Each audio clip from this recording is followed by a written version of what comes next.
Hello students, welcome to Smart Learning Science class. I am Neha Kapoor, your science teacher. Tell me, जो चीजें हम देख सकते हैं या फील कर सकते हैं, वो सब क्या होती हैं? Matter. Matter 3 states में होता है, solid, liquid और gas. Solid particles closely packed, liquid थोड़े दूर और gas particles बिल्कुल ही free. So children, are you ready for more science magic? To bolo kahe? Yes, ma'am. आज हम मैटर के कॉन्सेप्ट्स को फन वे में समझेंगे. Have you ever just looked around and wondered what everything is really made of? I mean, from the air you're breathing right now to the screen you're looking at? Well, today we're going to peel back the layers of our ordinary world to find the extraordinary science that's hiding inside. Okay, let's just dive right in. So think about this. It's like a little magic trick you do every day. You take a spoonful of sugar, you stir it into a glass of water, and poof, it's gone. But did it really vanish? Or did it just go somewhere we can't see? This little puzzle is actually the key to understanding, well, pretty much everything. So to solve our sugar mystery, we've got to ask an even bigger question first. What is everything actually made of? We're about to uncover a world that is completely invisible to our eyes. So the official sciencey name for all this stuff is matter. And the rule is simple. If it has mass and it takes up space, it's matter. That covers everything, from the stars in the sky to a single drop of water. And here it is, the first big secret. Everything, the water, the sugar, even you, is made of zillions of tiny, tiny particles. They are so small, it's almost impossible to even picture. So reality isn't one solid, continuous thing. It's a giant collection of individual little bits. And that brings us back to the sugar. It didn't just disappear. What happened was its tiny particles broke apart and slotted themselves into the empty spaces that were already there, right between the water particles. It's kind of like pouring sand into a jar of marbles. The sand just fills in all the gaps. Mystery solved. Okay, so we've got that matter is made of tiny particles, and there's space between them. But there's another secret these particles are hiding. They never, ever, ever stop moving. Here's another puzzle for you. You know how the smell of hot, sizzling food seems to find you from across the room? But for cold food, you pretty much have to stick your nose right in it. This isn't just about the food. It's about the crazy, non-stop dance of particles in the air. What's happening is that all these particles are constantly jiggling around. They have what scientists call kinetic energy. Now, when you heat them up, like with sizzling food, you're basically giving them a huge energy drink. They start moving way, way faster. These speedy smell particles spread out and mix with the air really fast, and that process is called diffusion. So, hotter food just means faster diffusion.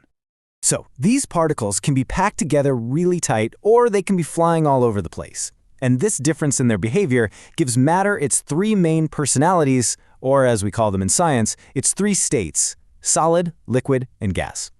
You can see the big differences right here. In a solid, particles are basically locked in place by a really strong attraction. They can only vibrate. In a liquid, those bonds are a bit weaker, so the particles can slide past each other.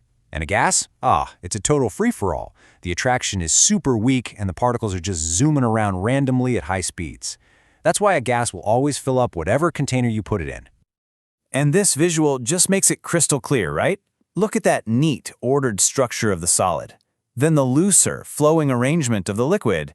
And then just the total chaos of the gas. It really is all about how much energy those particles have and how tightly they're holding on to each other. So if particles can act so differently, it makes sense that they can change how they act. But how does a solid actually become a liquid? It's not just about getting hotter. There's actually a kind of hidden energy that makes it happen. Okay, now think about this one for a second, because it sounds totally impossible. How can 2 things at the very same temperature cause a completely different amount of damage? Well, the answer is all about that hidden energy. This hidden power has a name: latent heat. When you're melting ice, for example, the temperature stays stuck at 0 degrees Celsius until every last bit of ice is gone. All the heat you're adding isn't making the water hotter, it's being used to do a job, to break the bonds holding the particles in that rigid solid structure. That energy is now latent or hidden inside the water. And that is the exact answer to our question. To turn 100-degree water into 100-degree steam, you have to pump in a ton of extra energy, the latent heat of vaporization. So every single particle of steam is carrying way more of this hidden energy than a particle of boiling water. And it's that extra energy that causes a much more severe burn. This here shows the whole cycle. You add energy, you move up the ladder, from solid to liquid to gas. You take energy away, you go back down. And some materials can even do this cool trick where they jump straight from a solid to a gas. That's called sublimation. All right, let's wrap this up with one of the most useful, practical processes in our everyday lives. One that literally keeps us from overheat. We've all felt this, right? That sudden, intense cold feeling when you use hand sanitizer or when you first step out of a swimming pool? That's not just the liquid being cold. That is an active cooling process happening right there on your skin. The process is called evaporation.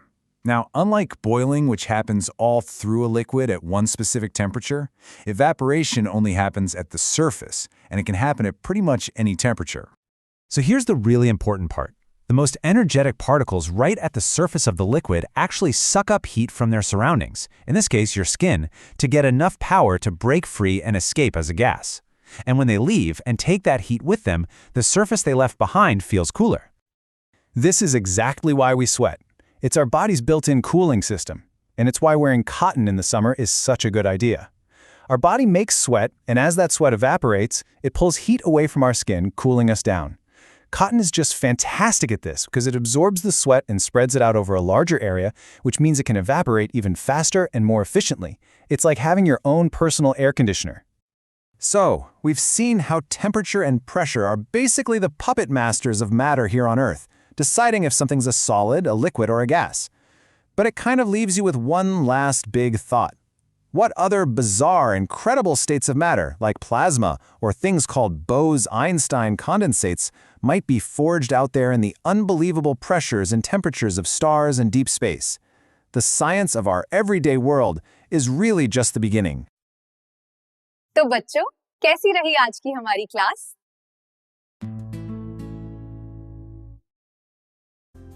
And if you like the video class, don't forget to like, subscribe and share.